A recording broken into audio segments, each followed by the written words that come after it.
Tapi kalau nyalahkan PDI nggak atau nyalahan Bu Mega nggak fair juga dong. Semua kita juga tertipu gitu kan. Dengan gaya beliau yang pakai sepatu cat kayak orang miskin gitu kan. Siapa yang itu kan desain oligarki kan. Jadi saya mencoba objektif ya. Jadi 2 minggu sebelum putusan MK kan itu dipanggil Pak Gunawan Muhammad sama Kang Erian aja Pamengkas kan. Dan pesan 2 tokoh ini walaupun Pak Gunawan nggak datang kan.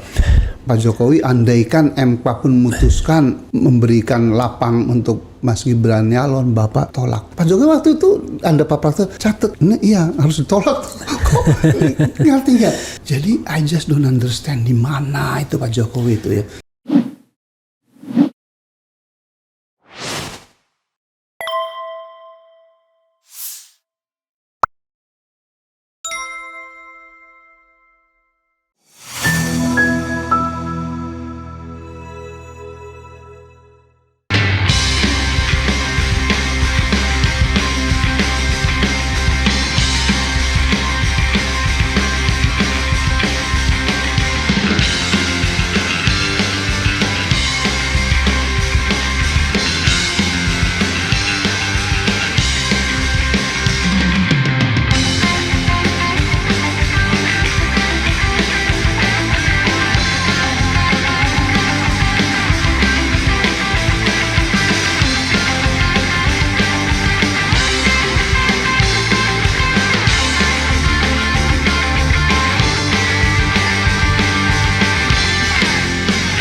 Itu kan kemarin koalisi besar waktu Pak Jokowi 72% ya kursi DPR itu bersama Pak Jokowi. Ya. Jadi sekali lagi ciptaker kalau boleh saya cerita, kami dari PDI banyak sebenarnya yang menentang. Contohnya Rieke Diah Pitaloka, Adiana Putapulu waktu itu ya. Itu sangat keras sih, Masinton, Pasar Ibu sangat keras gitu. Cuman kan kita negara kesepakatan ya. Karena kita ada di dalam pemerintahan, fraksi lain juga mendukung penuh, ya kita menjadi naif kan kalau enggak ini. Jadi makanya sekarang PDI itu dengan mohon maaf Pak Jokowi ya, karena memang faktanya begitu, Bapak kan tertak sama Ibu Mega seperti diungkapkan Bang Panda, Pak Hasto dan Sina Adian ketika Bapak minta 3 periode, Bu Mega nggak setuju, perpanjangan nggak setuju, puncaknya ngotot Mas Gibran kan, dan itu kan dari segala macam kacamata hukum yang benar kan sebenarnya sangat memaksakan dan menyedihkan buat bangsa itu. Dan tawaran Bu Mega kan bagus ya, kalau ingin baik sebenarnya Mas Gibran tuh bertahap gubernur dulu dan sudah jadi. Dan setelah dua bulan lalu saya nulis di Kompas, bagus sekali tuh yang nulis. Meritokrasi itu kunci sukses keajaiban Cina. Ternyata si Jinping tuh 4 kali tangga jabatan tuh, mulai dari ketua partai di desa, luar biasa. Sehingga ya itu kerja tuh hanya untuk negara selain smart ya, dan seterusnya. Itu yang diinginkan Bu Mega, berbeda dengan Pak Jokowi sebenarnya, karena beliau ya tidak ada manusia yang sempurna, tapi sepanjang pengetahuan saya, bener Refli, saya salah satu yang terdekat dengan beliau itu, beliau sangat concern dengan negara ini berbasis konstitusi, menjadi Indonesia Raya gitu. Tapi kalau nyalahkan PDI nggak atau nyalahan Bu Mega nggak fair juga dong. Semua kita juga tertipu gitu kan. Dengan gaya beliau yang pakai sepatu cat kayak orang miskin gitu kan. Siapa yang itu kan desain oligarki kan. Jadi saya mencoba objektif ya. Ada di dalam juga saya insya Allah karakter guru besar nggak akan hilang sebagai yang objektif dan transparan gitu ya. Nah kemudian ya betul, performance ekonomi kita parah Bapak sekalian, dan potensinya sebenarnya sangat besar itu untuk negara ini maju dengan 3 potensi tadi ya. Penduduk terbesar keempat di dunia, kita ada bonus demografi, kekayaan alam, dan yang ketiga posisi geoekonomi. Saya belum ini, itu setiap tahun 15 triliun US dollar itu yang melintas tuh ke laut kita, padahal produk domestik maksudnya nilai barang yang melintas. Exactly, kan 45% ya, padahal ekonomi kita kan hanya 1,2 triliun dolar seluruhnya nih. Dan kita ekonomi terbesar ke-16 Refli. Nomor 1 kan masih Amerika 27 triliun ya. Nomor 2-nya si Cina 19 triliun. Terbesarnya tuh GDP-nya, exactly GDP-nya. Artinya that is the size of Indonesian economy, 1,2 triliun dolar.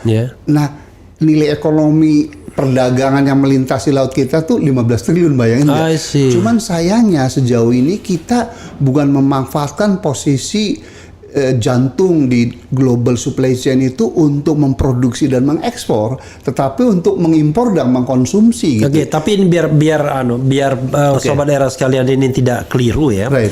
Kita the biggest economy dalam pengertian GDP 16 16 terbesar. 16 terbesar. Betul. 21.000 ya kurang lebih sekarang. 1,2 triliun dolar Amerika. Iya, tapi 21.000 triliun kan kurang lebih. Iya, kalau dirupiahkan. Iya, dirupiahkan. Nah, tapi it doesn't mean bahwa kalau Anda GDP-nya nomor 16, Anda negara yang makmur nomor 16, nggak begitu. Karena Ibu Bapak Permisa, kalau 1,2 triliun silahkan dibagi 208 juta orang tuh, itu ketemunya tadi 4.900. Jadi secara rata-rata kita masih negara menengah yang jadi sederhananya GDP kita gede karena penduduk kita juga banyak, betul, gitu ya. Tapi kalau dibagi ya 4.900 bandingkan Australia yang 50.000, jauh banget. Austria. Singapura tahu nggak berapa? 70.000 gitu. Jadi saya lihat Luxembourg berapa? 80.000 atau 90.000? Qatar 60.000 Qatar ya gitu. Jadi kalau kita keluar negeri, orang Indonesia itu hanya dua saja yang bisa lenggang kangkung. Pejabat publik karena biaya negara. Yang kedua pengusaha, betul. Terutama yang non pribumi. Betul ya. Kalau kita pakai uang pribadi ke sana pusing kepala kita. Bung Refli, ada yang menarik dari ibu-ibu tadi ya, Bo. Mana kita nih demen aja impor pangan. Betul, itu juga racun itu atau drug ya, candu itu. Kenapa candu ya? Kalau keyakinan saya dan teman IPB dan orang-orang baik lainnya ya, kalau untuk beras ya harusnya kita sudah swasembada tuh produksi ya. Jadi kan karena terbukti kan bahwa setiap impor beras kan pejabat minimal dapat 1.000 atau 2.000 per kilo. Bayangin nggak, pemerintah tahun ini kan 3,6, sekarang meningkat lagi 4 juta ton tahun 2000. 4 juta kali 2.000, 8 triliun dia dapat itu. Fee itu. Jadi itu yang saya bilang kemunafikan, Bung Refli, itu yang harusnya di stop sekali lagi. Munafik itu sesuatu yang agak ada wilayah gelap. Kalau ini bukan munafik lagi, ini rampok. Ya. Nah, jadi harusnya pejabat tinggi negara tuh enough is enough lah ya. Kita karena pangan itu menurut waktu Bung Karno pidato tahun 57 tuh hidup matinya sebuah bangsa, betul juga itu. Dan saya ada literatur dari FAO, Rafli. Kalau negara dengan penduduk lebih dari 100 juta, kebutuhan pangannya bergantung pada impor, nggak mungkin maju itu. Benar juga itu. Nah, apalagi sekarang dengan perubahan iklim global ya, sudah banyak negara seperti Pak Jokowi katakan sendiri yang tadinya mengekspor bahan pangan mulai menyetop karena untuk mengamankan kebutuhan nasional gitu. Jadi jangan main-main dengan pangan ya. Cuman sayangnya sampai sekarang masih dominannya. Jadi saya ingat ya, ketika PDIP declare Ganjar sebagai calon presiden, which is waktu itu Lebaran kan, sampai Pak Jokowi harus datang lagi kan. Walaupun waktu itu ada perbedaan antara Muhammadiyah dan yang lainnya kan, Lebaran. Titipan Pak Jokowi ke Ganjar adalah kedaulatan pangan. Betul. Waktu itu. Ini balik lagi ke UI ya mungkin ya, King of Lip Service itu. Iya, betul ya, itu fakta ya, mohon maaf ya. Dan saya sangat ikut nangis waktu ada wawancara khusus di Kompas TV Rosiana Silalahi dengan Pak Gunawan Muhammad yang setengah jam. Nangis, dan saya ikuti bener dan beliau tuh membuktikan bahwa, mohon maaf Pak Jokowi kalau bahwa mendengar pun ya ini fakta Pak ya. Jadi 2 minggu sebelum putusan MK kan itu dipanggil Pak Gunawan Muhammad sama Kang Eriana aja Pamengkas kan. Dan pesan 2 tokoh ini, walaupun Pak Gunawan nggak datang kan, Pak Jokowi andaikan MK pun memutuskan memberikan lapang untuk Mas Gibran nyalon, Bapak tolak. Pak Jokowi waktu itu ada Pak Prasetyo catat, iya harus ditolak. Kok ngerti nggak? Jadi I just don't understand di mana itu Pak Jokowi itu ya. Prof, mungkin closing statement Prof. Ke kamera boleh? Oh iya. Ini digeser juga sedikit ininya. Ya. Enggak, maksudnya digeser ini mungkin bisa dikit. Iya. Jadi Bung Refli dan seluruh pemirsa podcast yang tanpa ngalang-ngalang ini ya, saya pertama bersyukur pada Allah dan terima kasih Bung Refli untuk share pengalaman hidup saya, kemampuan saya untuk bersama membangun bangsa. Intinya kalau kita ingin maju dan makmur ya, pemimpinnya harus baik dan rakyatnya pun harus baik. Pemimpin yang baik adalah pemimpin yang punya akhlak yang baik gitu ya. Kemudian dia punya kapabilitas duniawi. Yang ketiga, mohon maaf ini, punya keimanan bahwa hidup tuh bukan hanya di dunia, yang abadan tuh di akhirat gitu ya. Jadi sekali lagi, pemimpin yang baik adalah punya kapabilitas duniawi, sains, teknologi, manajemen ya. Yang kedua juga punya dimensi akhirat, punya keimanan dan akhlak yang baik. Nah, rakyat yang baik adalah rakyat yang tidak tangan di atas. Rakyat yang tidak menganggap pemimpin yang baik itu adalah pemimpin yang memberi uang, memberi sepeda dan seterusnya.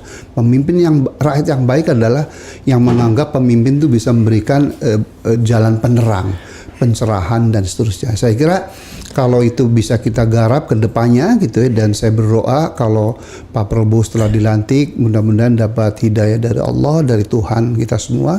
Pak Prabowo kan bagaimanapun putra Prof. Mitro ya, bagawan ekonomi kita, dan saya pun cukup dekat dengan Pak Prabowo sejak tahun 90-an sampai itu. Saya tahu persis beliau adalah punya jiwa nasionalisme yang tinggi.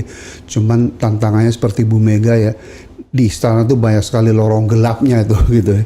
Tahan aja sama godaan yang gelap, dan udahlah, enough is enough. Presiden tuh hanya satu dari 280 juta penduduk Indonesia, jadi itu benar-benar pilihan Allah, God chosen ya. Gunakanlah amanah dari Allah dan rakyat itu untuk benar-benar memajukan, memakmurkan, dan mendaulatkan bangsa Indonesia. Terima kasih. Assalamualaikum warahmatullahi wabarakatuh. Waalaikumsalam warahmatullahi wabarakatuh. Ya, saudara sekalian, itu tadi dari Prof. Romin Dahuri. Tapi saya berjanji ini bukan yang pertama, karena banyak hal yang sebenarnya masih bisa didiskusikan.